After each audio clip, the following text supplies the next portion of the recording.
Sahabat Mustopo, dimanapun Anda berada, terima kasih tetap bersama kami. Jangan lupa untuk subscribe, like, dan komen di channel Mustopo yang kita kelola ini.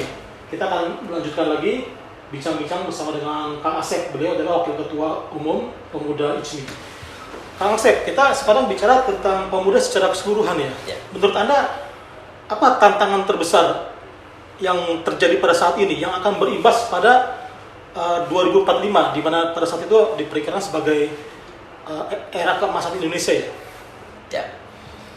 Jadi tantangan terbesar pemuda khususnya di era digital ya, kalau kita lengkapi itu, pertama dan yang utama adalah masalah kompetensi. Masalah kompetensi itu menjadi tantangan utama di mana pemuda di era digital ini tentu harus memahami ya, harus paham betul dan menguasai teknologi ya, itu yang penting ya, karena itu akan berdampak dan berpengaruh terhadap apa yang saat ini dia kuasai gitu. Artinya selama ini kan kita bisa dikatakan Indonesia ini ya dari sisi teknologi ya bisa dikatakan tertinggal dengan dunia barat ya, dan itu juga para pemudanya. Katakanlah kita baru mengenal komputer, baru mengenal HP juga kan mungkin 90-an lah, dan ini juga menjadi kendala sendiri ya, sehingga itu berdampak terhadap kemampuan pemuda untuk mengeksplorasi ya. Pertama itu masalah kompetensi ya, dan ini memang sebetulnya sudah ada jalurnya, artinya sudah ada solusinya ya. Meskipun upaya pemerintah saat ini ya yang mengarahkan kompetensi itu dibangun melalui lembaga-lembaga resmi ya, seharusnya mungkin lebih fleksibel ya, supaya pemuda juga lebih leluasa. Karena kalau kompetensi diukur oleh, dinilai hanya satu lembaga tertentu, tentu juga akan tidak akan berdampak luas ya terhadap kemampuan pemuda tersebut. Iya Kang, ini menarik ya, karena di mana pemerataan ekonomi kan tidak menjangkau semua wilayah di Indonesia ya. Mungkin yang melek kecerdasan buatan hanya pemuda-pemuda di kota. Ya. Ketika kita ke desa mungkin mereka nggak paham apa itu AI gitu kan, apa itu Chat IoT, GPT. apa itu GPT, mungkin mereka agak kurang ya, karena pemerataan pelatihan tentang hal ini sangat kurang ya. Anda setuju dengan hal itu ya? Pemerataan perlu dilakukan tentunya. Jadi ketika kita bicara NKRI dari Sabang sampai Merauke, dari Pulau Rote sampai Miangas katakanlah, berarti semuanya harus dibangun kesadaran, semua warga, semua pemuda harus mendapatkan fasilitas ya, pelatihan, penyuluhan, pendampingan, baik yang sifatnya akademis maupun vokasional, itu menjadi tanggung jawab negara gitu ya, dalam hal ini. Jadi prihatin ya, di beberapa lokasi kita nggak usah bicara Indonesia Timur lah, jangan jauh-jauh lah, di samping Depok perbatasan seperti di Bogor Barat itu banyak juga yang nggak paham itu internet gitu ya, yang gagap gitu ya, teknologi ya dalam artian itu. Padahal itu sekarang menjadi satu hal yang memang harus dikuasai khususnya oleh pemuda. Kaitannya dengan apa?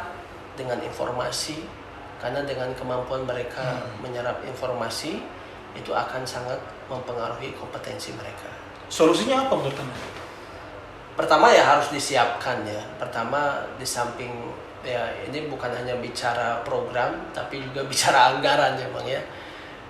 Dan itu tadi pendekatan yang saya sampaikan ya, di samping dengan human center yang melalui pendidikan ataupun juga penyuluhan pelatihan, tapi perlu dibangun juga social center ya. Kalau government center pasti itu harus ya. Kita bisa cek ya bagaimana kebijakan pemerintah dalam melakukan percepatan ya, supaya khususnya masyarakat Indonesia itu tidak gagap teknologi. Katakanlah kemarin kan ada beberapa ikhtiar ya, meskipun ada masalah ya pembangunan BTS itu ya. Itu juga saya ada korupsi kan? Sudah itikat baik kan, minimal sudah ada itikat baik lah pemerintah gitu.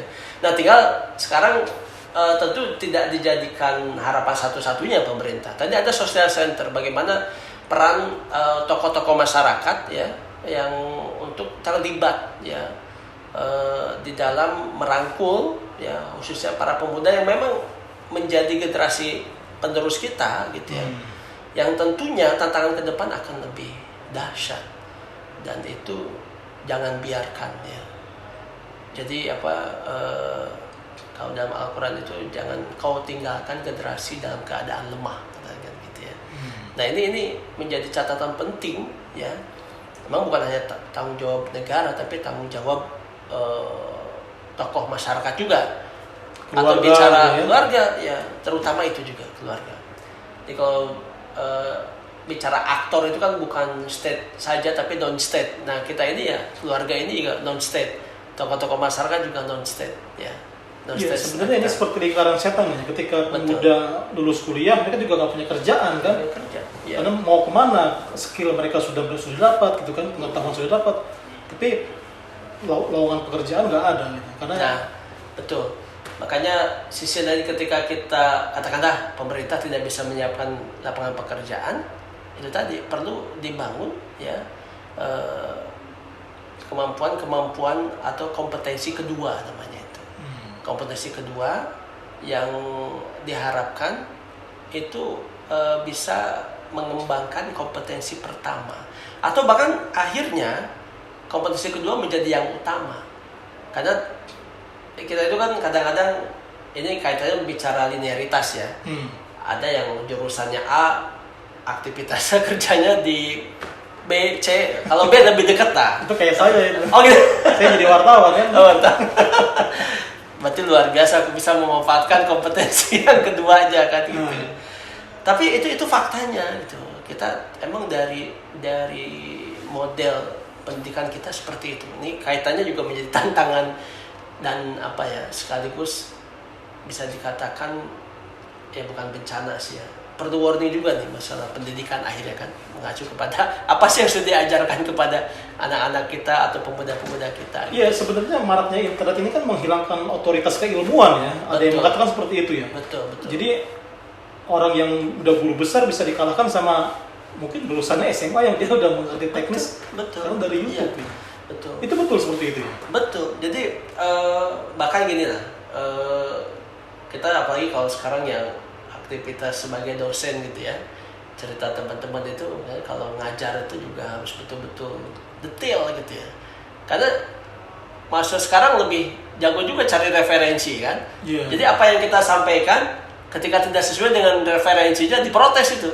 Nah ini juga menjadi sisi lain kritiknya bagus ya. Itu bagus juga sisi lain. Tapi akhirnya menuntut kita juga generasi-generasi yang selanjutnya ya. Kalau tadi milenial, kalau kita kolonial lah ya. Kolonial lah. Kolonial.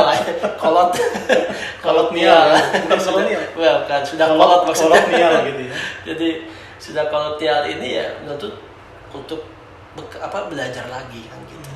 Itulah kenapa belajar itu kan dari buayan sampai liang lahat tuh seperti itu, jangan pernah berhenti. Nah, kemudian tadi saya menyinggung pendidikan, katanya juga dengan kurikulum ya. Bagaimana mungkin kalau Mas Fadil bisa melihat Elon Musk itu kan bikin beberapa sekolah, dia perubahan kurikulumnya tiap tahun, jadi menyesuaikan apa keinginan siswa. Kalau kita kan diatur ya. Kita ganti kurikulumnya udah heboh kan? Udah heboh. Iya. Per 5 tahun. Ya kita udah ganti menteri kan gitu ya. Elon Musk itu setiap tahun dia ganti. Karena menyesuaikan dengan perkembangan zaman yang memang saya rasa itu sah-sah saja dan mungkin kalau perlu dilakukan ya. Kalau bisa dilakukan di kita ya bagus juga. Baik, Kang Asep, kita lanjut lagi setelah di video ketiga ya, di video terakhir ya. Siap. Sahabat Mustopo tetap bersama kami.